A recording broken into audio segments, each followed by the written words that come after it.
out the house. You know, the cigarette box has seen better days. Grace Kelly once stood as the only woman who could keep both Alfred Hitchcock and a U.S. president awake at night. But why did a symbol of elegance become the center of endless controversy? Why did the world question whether she was truly the perfect aristocratic icon or merely a troubled woman driven by hidden desires? Why did every man who crossed her path leave behind a wound that scarred her reputation? And why did the public relentlessly accuse her of destroying families, chasing married men, and living a double life behind her white-gloved image? Even more shocking, her royal marriage, praised as a real-life fairy tale, revealed a second tragedy. Why would a Hollywood superstar at the peak of her fame abandon everything for a palace that would later become her emotional prison? What truly happened inside the Monaco Palace, where perfection was expected, but loneliness quietly grew? Stay with us until the end to uncover why Grace Kelly's life remains one of Hollywood's most haunting mysteries, a story of beauty, brilliance, and shadows no one could escape. She was the only woman who ever kept both Alfred Hitchcock and a U.S. president awake at night. Grace Kelly was so breathtakingly beautiful that very few men could resist her charm. However, this took a heavy toll on her reputation and sparked fierce debates about her true nature. Was she an elegant lady or a nymphomaniac? A noble princess or a prostitute? Let's dive deeper into this story in our video. Grace Kelly was born into an Irish-American family in Philadelphia, where her father, a wealthy brickwork contractor and Olympic champion, set impossibly high expectations for his children. As the third of four siblings, Grace often felt overshadowed by her family's brilliance. Her brother won 4 Olympic gold medals in rowing, while her sister built a successful career of her own, leaving Grace struggling to carve out her own place. Yet, the bright and curious girl was soon captivated by the stage lights. From small school plays to community theater, she found comfort in transforming into different characters, as if acting was her only escape from the overwhelming shadow of her family. Still, Grace's artistic dream met resistance at home. Her father once harshly remarked that acting was just one step above being a prostitute, a prejudice that only fueled her determination. Under her family's doubtful eyes, Grace quietly nurtured her passion until she graduated from high school. Then came a bold decision. She left behind her sports-obsessed household to move to New York, a city she believed could turn her dream into reality. In New York, Grace enrolled at the prestigious American Academy of Dramatic Arts, where generations of great actors had been trained. But the path was anything but easy. The high cost of living forced her to take modeling jobs to make ends meet. On fashion magazines and in advertising shoots, she grew comfortable before the camera and honed the elegance that would later become her trademark. By day, she studied diligently in class. By night, she hustled through endless auditions, patiently waiting for her break. That persistence soon paid off. After numerous rejections, Grace finally appeared on Broadway, every young actor's dream. Her debut role in Steinberg's The Father, alongside Canadian star Raymond Massey, marked the promising beginning of a career destined to leave an indelible mark on the world of art. In the early 1950s, Grace Kelly was still just a newcomer, taking on a few supporting roles in films, including High Noon, 1952. Although she had set foot in Hollywood, Grace wasn't fully satisfied. She stepped away from acting for a while to return to New York, where she devoted herself to private acting lessons with the ambition of sharpening her craft and preparing for a bigger break. That break soon arrived. In early 1953, she was handed the script for Mogambo, a dramatic adventure directed by John Ford and starring 2 legendary names, Clark Gable and Ava Gardner. Grace immediately recognized it as her golden chance to prove herself. In the film, she portrayed Linda Nordley, a refined, gentle woman with layers of emotional depth. Her subtle yet powerful performance instantly captivated both audiences and critics. Before long, Grace Kelly earned an Academy Award nomination for Best Supporting Actress, an astonishing achievement for a newcomer. Mogambo not only lifted her out of the shadows of minor roles, but also propelled her straight into Hollywood's A-list. From then on, the image of Grace Kelly, elegant, graceful with golden hair, flawless skin, and a radiant smile, was forever etched in the public's mind. In just 5 short years, with only 11 films, Grace built a dazzling cinematic legacy.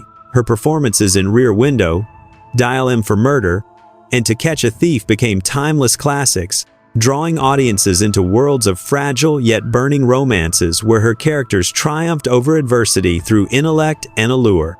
When the light of the projector spilled across the silver screen, Grace Kelly didn't just act, she created magic, leading viewers into a dreamlike realm everyone longed to touch. Alongside her fame, however, Grace was entangled in rumors of romantic affairs with co-stars like Clark Gable, Ray Milland, and William Holden. Behind her angelic image with her signature white gloves, whispers suggested she was far from a saint. The wife of director Henry Hathaway once remarked bluntly, "Grace wore white gloves, but she was no saint." Indeed, Grace seemed to possess a unique magnetism for older men, an attraction that transcended the conventional boundaries of her time. Grace's first love was with Don Richardson, her high school boyfriend and one of the rare men close to her age. It was an innocent, simple romance, but it didn't last long. Soon after, Grace entered a very different chapter of her life, where older married men seemed irresistibly drawn to her. Gene Lyons, who was 10 years her senior, was the next step in a string of relationships that stirred public gossip. Then came Ray Milland, a celebrated screen star nearly her father's age. Their secret affair, while Milland had been married for 2 decades, was nothing short of a ticking time bomb. When his wife discovered the truth, she threw him out of the house, igniting a media storm. The press branded Grace as a home wrecker, but the scandal didn't stop her from making more controversial choices. As her fame grew, so did the rumors surrounding her. Whispers suggested she was romantically linked with David Niven, the charming gentleman who was also already married. Some claimed she pursued these affairs to gain favor in her career, while others believed she simply craved the thrill of conquest. Even darker rumors hinted that she had once become pregnant and undergone an abortion with fashion designer Oleg Cassini. No evidence was ever confirmed, but the stories were told with such vivid detail that they blurred the line between fact and fiction, lingering like shadows in her life. Then destiny intervened, reshaping Grace's path forever. In 1955 at the Cannes Film Festival, she happened to meet Prince Rainier of Monaco, ruler of a tiny but dazzling principality on Europe's map. Amid the splendor of the cinematic celebration, Grace's radiant smile and captivating eyes left an indelible mark on the prince. What began as polite exchanges quickly blossomed into something deeper. Letters traveled back and forth between Hollywood and Monaco. Heartfelt conversations unfolded, and discreet meetings fanned the spark into a fairy tale romance. Rainier soon realized that in Grace, he had found not only a soulmate, but the perfect partner for life. When Grace accepted the invitation to Monaco, the dazzling palace was not only a display of royal luxury, but also the setting for a fateful encounter. Grace's beauty and charm completely captivated Rainier. Just a year later, he crossed half the globe to Hollywood and proposed. Touched by his persistence and romantic gesture, Grace said yes. In April 1956, their lavish wedding between a Hollywood star and a European prince stunned the entire world. Yet behind the fairy tale lay bitter sacrifices. To become a princess, Grace had to leave Hollywood, the place that shaped her identity, her passion, and her stardom. Millions of fans mourned the loss of a rising star at the peak of her career. Meanwhile, the Kelly family had to provide a staggering dowry of $2 million, a financial statement underscoring the royal family's prestige. Grace wore the crown of a princess, but at the same time, she lost an essential part of herself. Her marriage to Prince Rainier, which seemed like a dream, quickly turned into a cold reality. Rainier was not the romantic, attentive partner Grace had longed for. He was often described as calm, even distant, showing little concern for his wife's emotional needs.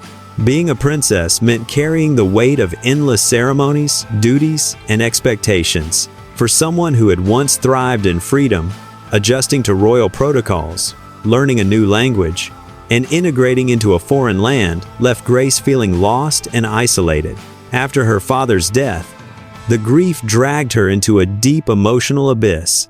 6 years into her royal marriage, Rumors spread everywhere that Grace was preparing to return to Hollywood. People said she would reunite with Alfred Hitchcock for a major project, but that plan never came to life. Grace canceled everything, explaining that the packed schedule of a princess and the duties of a wife and mother left no room for her to return to cinema. Hitchcock wasn't convinced. He believed it was Monaco's strict conservative nature that truly held her back. Meanwhile, her marriage to Prince Rainier grew cold. Although they had 2 children within the first 2 years, national obligations kept the prince away from his family, and their bond weakened over time. Before marrying into royalty, Grace had a secret romance with her charming To Catch a Thief co-star Cary Grant. Even as Princess of Monaco, rumors persisted that she kept in touch with him. Cary openly expressed his admiration, praising her in ways Rainier never did. On the other hand, the prince himself was rumored to have affairs, adding even more pressure on Grace.